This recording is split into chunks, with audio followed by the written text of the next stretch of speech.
Έχασε την πίεση του Παναθηναϊκού. Νίνης με χώρο για το σούτ, θα το κάνει στο δοκάρι. Πρώτη μεγάλη ευκαιρία στο 3 για τον Παναθηναϊκό. Εδώ θα μπορούσε ο Παναθηναϊκός να έχει πάρει κεφάλι στο σκορ, να διώξει το άγχος, το ζητούμενο να πετύχει δηλαδή.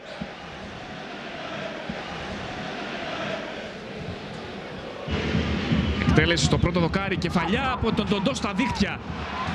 Δευτερόλεπτα μετά από τη χαμένη ευκαιρία του Παναθηναϊκού με το δοκάρι του Νίνη, θα έρθει ο δεύτερος σκόρερ στην ιστορία της Γκαμπάλα, ο Ντοντό, με κεφαλιά να ανοίξει το σκορ. Ό,τι χειρότερο για τους πράσινους. Μια αδράνεια στο κέντρο της άμυνας από μια στημένη μπάλα από την εκτέλεση κόρνερ του Ρικαρντίνιο. Ασυνεννοησία εκεί. Πράνιτς είναι αυτός που έχει πάρει τον Ντοντό. Μένει στατικός, μένει κολλημένος στο έδαφος, δεν σηκώνεται καν. Ο Κουτρουμπής έχει αντίπαλο.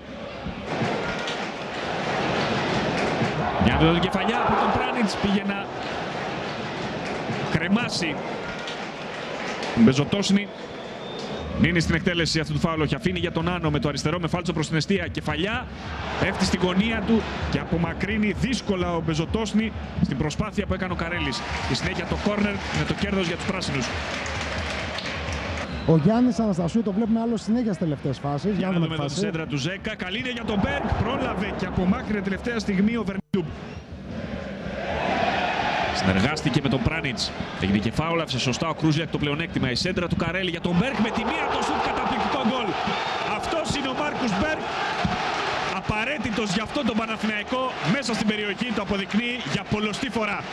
Καταπληκτικό γκολ στην αναπήδηση της μπάλας, δεν άφησε κανένα περιθώριο, σαν κεραυνός ήταν το σουτ στην εστία του Δημήτρου Μπεζοτόσνη.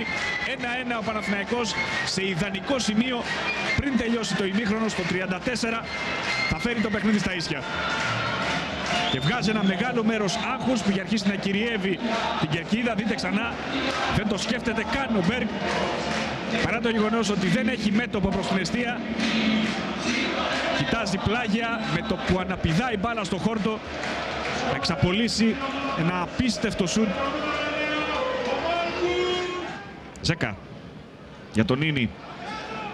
Το θα γεμίσει για τον Μπέρκ, κεφαλιά στο δοκάρι. Παραλίγο αυτογκόλ. Δεν ξέρω αν βρήκε ο Ταυλαρίδης την μπάλα.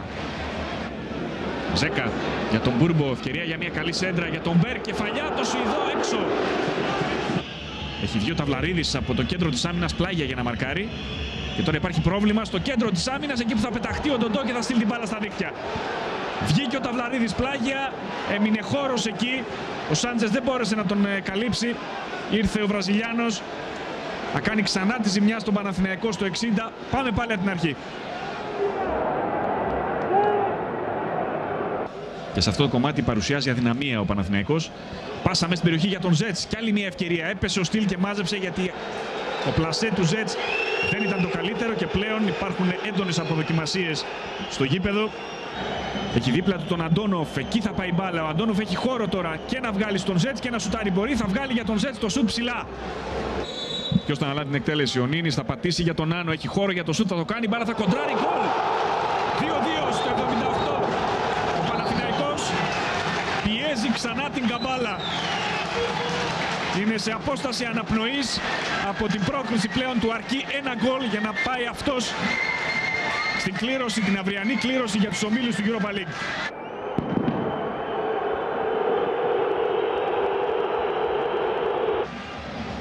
Έβγαλε για τον Νίνη. Νίνης θα περάσει την μπάλα από τη μία και θα φύγει από την άλλη από τον Ρικαρντίνιο. Η σέντρα στο πρώτο δοκάρι, κεφαλιά του Πέτριτς έξω. Ήταν δύσκολο, έχοντας κολλημένο στην πλάτη το Στάνκοβιτς. Προσποιεί τον Νίνης, φέρει την μπάλα στο αριστερό, την κάνει για το κεφάλι του Κουτρουμπή. Ο Σάντζες που έχει προωθηθεί, ο Πέτριτς βγήκε και απομάκρυνε ο Μπεζοτόσνη. Μεγάλη ευκαιρία για τον Παναθηναϊκό στο 85. Θα περάσει, πλέον εμφανίσει η κούραση των παιχτών της Γκαμπάλα. Ο Μπέρκ μες στην περιοχή, ευκαιρία έξω.